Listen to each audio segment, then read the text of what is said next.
দিদি দিদি দেখ, আমি আলু এনেছি আর ময়দা এনেছি, চট করে কিছু বিকালের খাবার বানিয়ে দিত।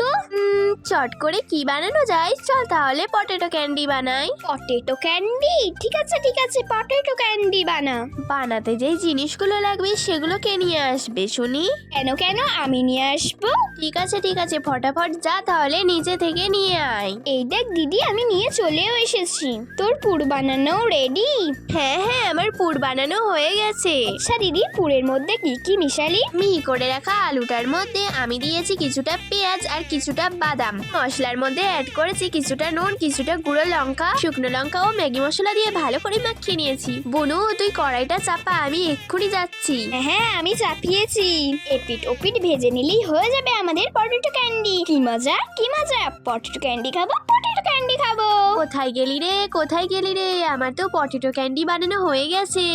এই দেখ, আমি এই নে ট্রাই করে দেখ তো কেমন হয়েছে। ওয়াও,